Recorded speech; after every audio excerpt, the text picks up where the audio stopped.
He turned and regarded the city, whose walls and towers shone in the evening sun. He then looked out to the sea, where it was beginning to blow up into a storm. Then he continued on his way. But after a few steps, he stopped once more, tired and indecisive. "Did I put the bars on correctly?" he muttered. "Did I close all the chests?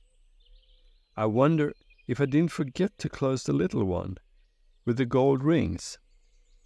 What if someone were to break in? I'm getting old."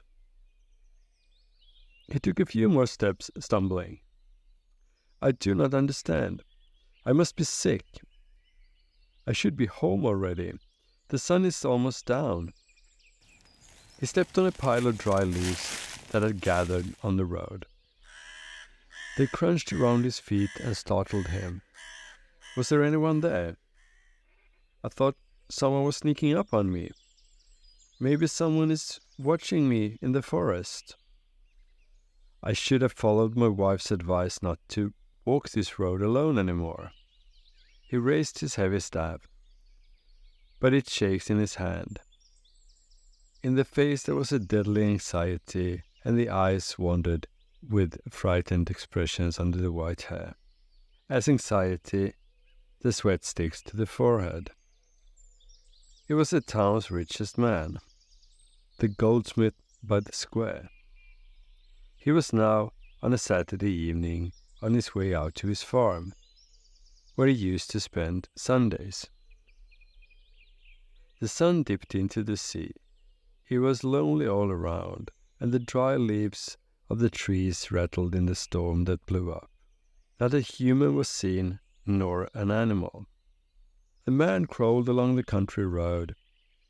He sat carrying and rocking his head. Suddenly he flinched, as if he remembered something. He fumbled with his fingers for his belt and grabbed hold of a leather purse that hung there. He unfastened it with great effort and placed it in his lap. It was as if something brightened his face. The mouth would draw into a smile, but it was only a grin.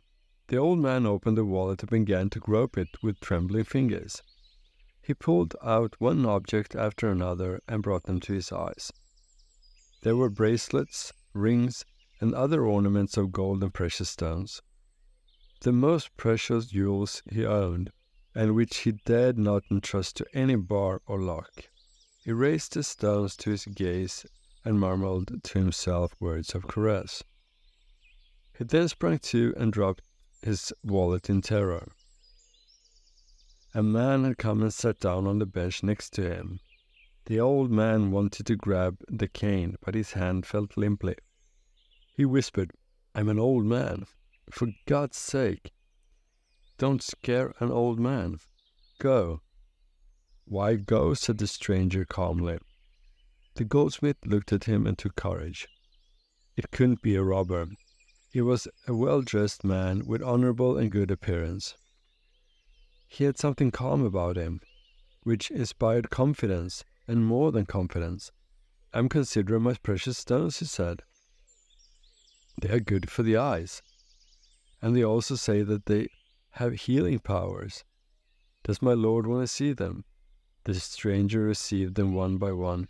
He looked at them examining, but not a trace of admiration was visible in his eyes.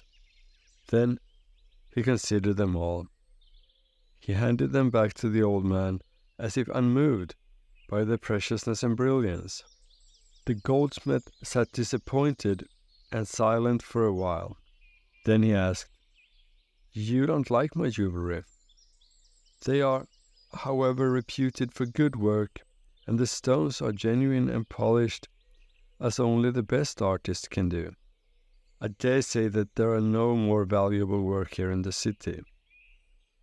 "They are impeccable," said the stranger calmly, "but I've seen purer brilliance and more artistic work." "My master is a goldsmith?" asked the old man. "I know the profession somewhat," answered the stranger and smiled. The goldsmith mused to himself. Who could it be? A foreign professional brother, who perhaps intended to settle in the city, and who has even more skills than anyone here. Would he not conquer everything and make the old goldsmiths poor? Else, he thought, I'm already rich and so old, and how could he hurt me? A feeling of security and comfort in the company of this stranger grew. It was weird, just as if it had been an old childhood friend, or something more. And the goldsmith had certainly not seen him before. Well, he had seen him. But where? However, the gold is a good thing, said the goldsmith. It has a shine that never fades. But it's heavy, answered the stranger. The goldsmith was silent and pondered again. Heavy? Yes, of course it's heavy. The heaviest substance there is. He felt that. But the stranger pronounced the words in a manner as if it was a new truth, a strange, secret truth, in which lay an incomparable depth. It's heavy, murmured the goldsmith. Thus he said, however, the precious stones are lovely to look at. Their shine is good for the eyes. But they're hard, answered the stranger calmly. The goldsmith began to ponder to himself again. It was as if he had never felt such a familiar thing before. Something completely new stirred within him. Then the stranger said, Man is a strange creature.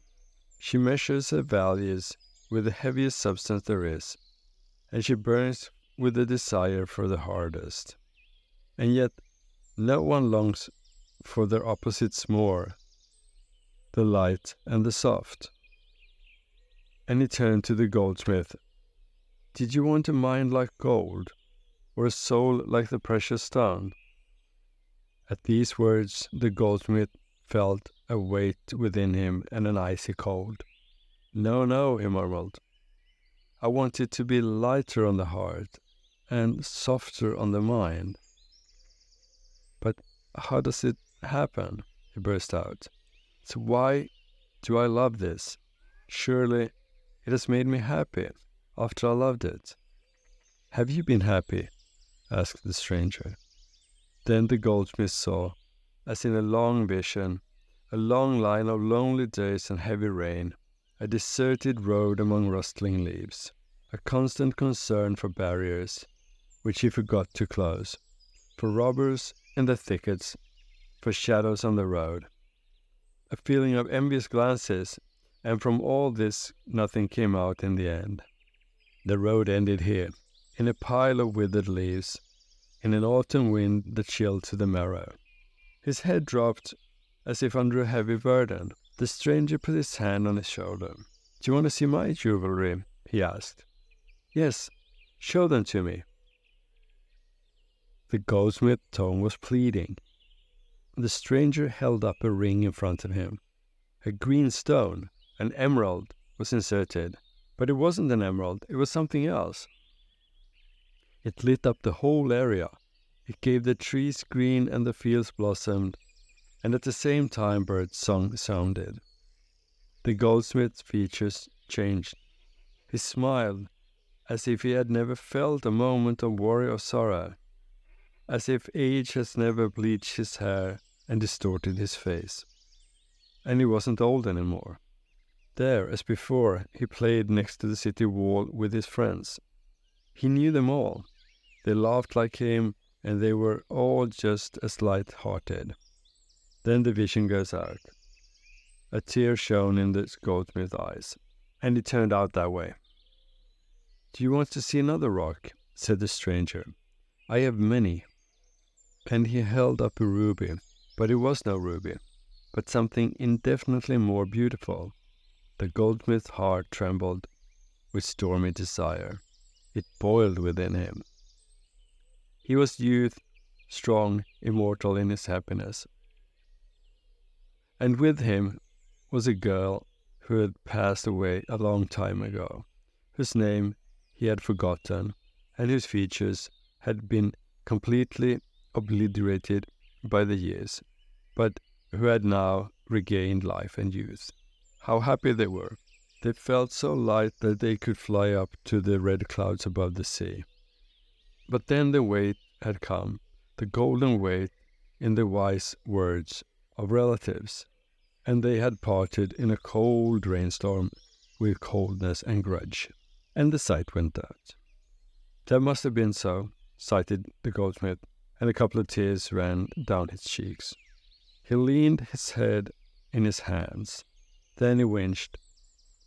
With a tired, indifferent expression, he had dropped his bag onto the grass, scattering the jewelry. "You are a greater master than I," he said to the stranger. "You have learned your art. You know something and have something.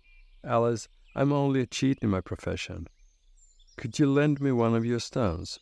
he asked. "I will provide good security." But then remembered, "Alice, what security could I give?" "You have already put up security," replied the stranger, smiling. "I've seen your tears. They were better than your stones." Then a thought occurred to the goldsmith. He fell on the stranger's neck, like a child on its mother. "Don't leave me," he said. "I know you, master. Alice, that you wanted to come to me. What a great wonder!" In the goldsmith farm there were anxiety. The master had not yet arrived, although it was already dark. The wife then took her son with her. They both went the way towards the city, shining with lanterns. "Oh my God!" shouted the wife. "There he is, in the grass." The son lifted up his father. "He's robbed!" cried the wife. "Dead! Robbed! Murdered! I can't find his bag in his belt. The most precious jewels are taken." "I don't see any blood," muttered the son. "See there," shouted the woman. "All the gold jewelry on the ground. Perhaps he was looking at them when death came upon him. Count them, if they're all present. Count them." "Yes, they're all there," said the son quietly, and then he went on his way to call for help.